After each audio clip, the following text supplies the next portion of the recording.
बुझा तो न बा उनका भी अब हमसे रहा तो न बा किए विधाताओं ने अरे दुखा तो न बा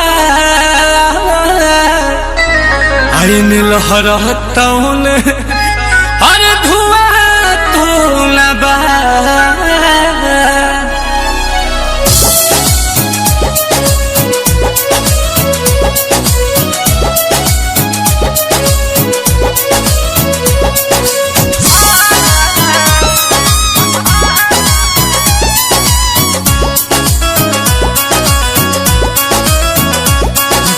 दिलावा में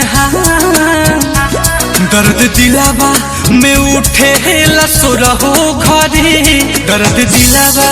में उठे लसुरहो घरी याद तोहर सतावे तो हम का करी दर्द दिलावा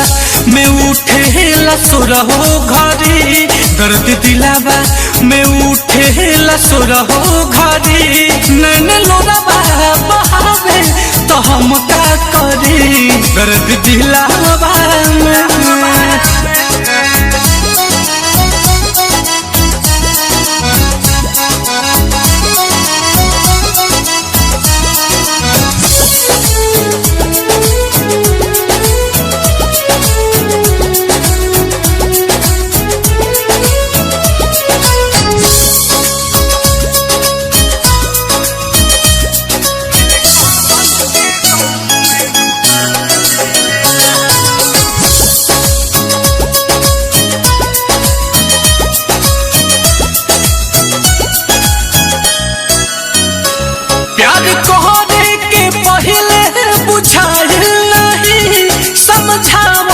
दिमाग में तैयार नहीं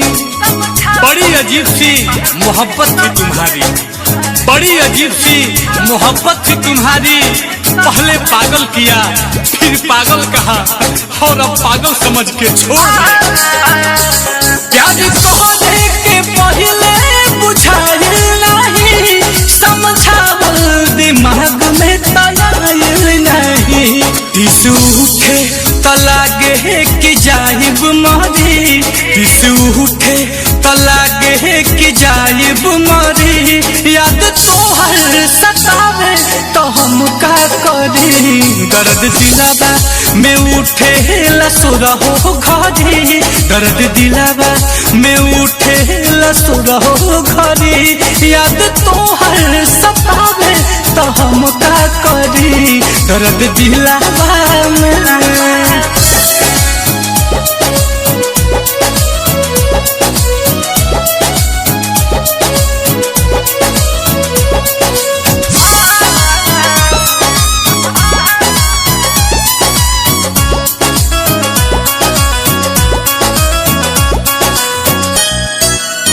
भइल तो मिठाई हम बटले रही तुहरा चक्कर में हाथ अपन कटले रही काश तू मेरी मौत होती काश तू मेरी मौत होती तो एक बात तो तय था कि एक न एक दिन मुझे जरूर मिलती प्यार भइल तो मिठाई हम बटले रही तुहरा चक्कर में हाथ अपन कटले रही इहे बात सोची सोची जाता जीवा जारी इहे बात सोची सोची जाता जीवा जारी याद तोहर सतावे तो हम का करी दर्द दिलावा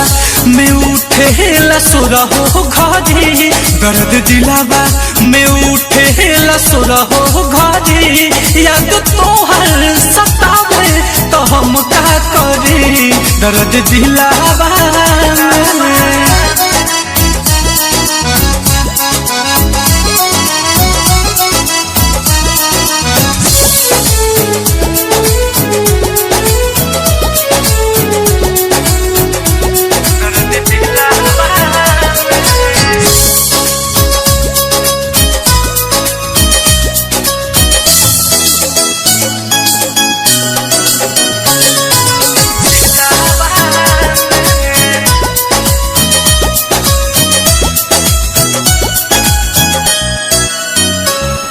जान से ज्यादा जेकरा के चहले रही उ मोहब्बत के मतलब बता देले बा।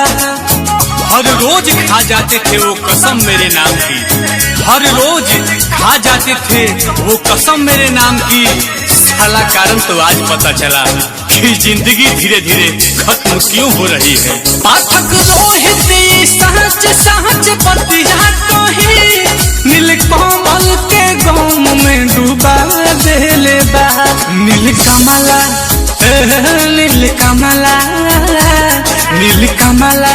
जे तड़पी तड़पे करी याद तोहर सतावे तो हम का करी। दर्द दिलावा में उठे लसुरहो घरी, दर्द दिलावा में उठे लसुरहो घरी। नैन लोरावा बहावे तो हम का करी। दर्द दिलावा